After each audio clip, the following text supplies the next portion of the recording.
नमस्कार दोस्तों, political views में आपका स्वागत है। हिमाचल प्रदेश में विधानसभा चुनाव इस साल के अंत में होने हैं। हिमाचल प्रदेश देश के उन चुनिंदा राज्यों में से एक है जहां की राजनीति में कांग्रेस और बीजेपी दो बड़े प्लेयर हैं और यहां बारी-बारी से दोनों पार्टियां ही सरकार बनाती रहती हैं। अभी यहां पर बीजेपी की सरकार है और जयराम ठाकुर सीएम हैं। इसके अलावा देश की राजनीति में धमक दिखा रही आम आदमी पार्टी भी यहाँ धीमे-धीमे पैर जमाने के लिए चुनावी दांव चलने लगी है। पंजाब में सत्ता मिलने से आम आदमी पार्टी काफ़ी उत्साहित है एवं आम आदमी पार्टी हिमाचल प्रदेश में पूरी ताकत के साथ चुनाव में उतरने की तैयारी में जुट गई है। आपको बता दें कि 1985 के बाद से हिमाचल प्रदेश में भाजपा और कांग्रेस ही बारी-बारी से सत्ता पर काबिज रहे हैं। वहीं 2022 में होने वाले विधानसभा चुनाव को लेकर आम आदमी पार्टी की नज़र भाजपा और कांग्रेस के असंतुष्ट नेताओं पर है। इससे आम आदमी पार्टी को एक बड़ा मौका दिखाई दे रहा है। हिमाचल प्रदेश में आम आदमी पार्टी के आने से पहले कांग्रेस और बीजेपी दो बड़े प्लेयर थे, इसलिए इनका वोट प्रतिशत हर चुनाव में ज़्यादा ही रहता था। हिमाचल प्रदेश में पिछले 8 विधानसभा चुनावों के नतीजे बताते हैं कि यहाँ पर बीजेपी कभी भी 35% वोट से नीचे नहीं गई। एक बात यह भी है कि हिमाचल प्रदेश के अधिकांश जिले पंजाब से लगे हुए हैं। इनमें ऊना सहित चंबा, सोलन, सिरमौर और बिलासपुर हैं। ऐसे में आम आदमी पार्टी का सबसे ज़्यादा फोकस इन्हीं जिलों पर है।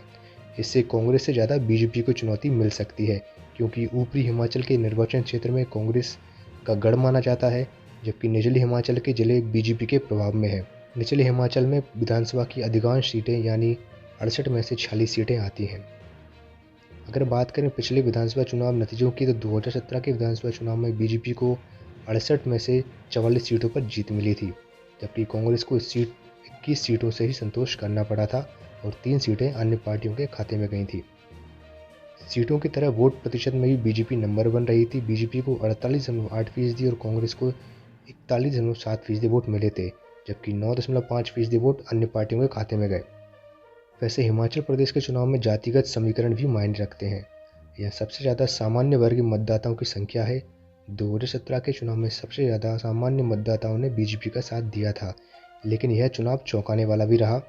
2017 के चुनाव में बीजेपी की ओर से मुख्यमंत्री पद के उम्मीदवार प्रेम कुमार धूमल चुनाव हार गए थे।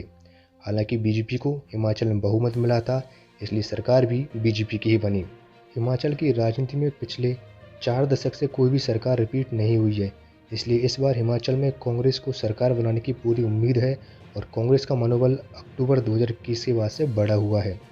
आपको बता दें कि अक्टूबर 2021 में 1 लोकसभा और 3 विधानसभा सीटों पर उपचुनाव हुआ था, जिसमें सभी सीटों पर बीजेपी को हार का सामना करना पड़ा। कांग्रेस ने बहुत आसानी से इन 4 सीटों पर जीत दर्ज की थी। ऐसे में अब सब लोगों के मन में एक सवाल है, क्या उपचुनावों की तरह कांग्रेस पार्टी विधानसभा चुनाव में भी जीत दर्ज करके एक बार फिर बीजेपी एक बार कांग्रेस के क्रम को जारी रखते हुए हिमाचल की सत्ता में वापसी करेगी, या फिर बीजेपी इस क्रम को तोड़कर हिमाचल में लगातार दूसरी बार सरकार बनाने में सफल रहेगी। वहीं दूसरी तरफ क्या आम आदमी पार्टी हिमाचल में सरकार बनाने का मादा रखती है? आइए यही सब जानते हैं हिमाचल प्रदेश के सबसे ताज़ा ओपिनियन पोल में। शुरुआत करते हैं आम आदमी पार्टी से। पंजाब चुनाव जीतने के बाद से ही आम आदमी पार्टी के हौसले बुलंद हैं और दिल्ली एवं पंजाब के बाद अब हिमाचल में भी सरकार बनाने को बेताब है। परंतु हमारे अनुमान के मुताबिक आपका हिमाचल विधानसभा चुनाव में खाता भी नहीं खुलेगा। आम आदमी पार्टी को हिमाचल में अपनी उपस्थिति दिखाने के लिए भी बहुत मेहनत करने की ज़रूरत है। ओपिनियन पोल में आगे बढ़ते हैं अब कांग्रेस की तरफ। जिस भी राज्य में कांग्रेस की सीधी लड़ाई बीजेपी से है, वह कांग्रेस अच्छा प्रदर्शन तो करती है पर बहुमत के आंकड़े तक नहीं पहुंच पाती। कांग्रेस का जैसा हाल उत्तराखंड में हुआ, कुछ वैसा ही हिमाचल में होने की संभावना है। हमारे अनुमान के अनुसार कांग्रेस को हिमाचल से 29 सीटों पर जीत मिल सकती है और ये सीटें सरकार बनाने के लिए नाकाफ़ी हैं। अब बात करते हैं बीजेपी की। 2014 का लोकसभा चुनाव, 2017 का विधानसभा चुनाव और 2019 का लोकसभा चुनाव, ये तीनों चुनावों में बीजेपी ने हिमाचल में कांग्रेस को बुरी तरह से हराया था। हालांकि तीनों बार मोदी ही बीजेपी का चेहरा थे। ऐसे में वर्तमान में सीएम जयराम ठाकुर के प्रति नाराजगी बीजेपी को भारी पड़ सकती है और 8 सीटों के नुकसान के साथ 2022 के विधानसभा चुनाव में बीजेपी 36 सीटें जीतने में कामयाब रहेगी, जो कि बहुमत से मात्र 1 सीट ज़्यादा है। इसके अलावा अन्य पार्टियों के खाते में 3 सीटें जा सकती हैं। धन्यवाद।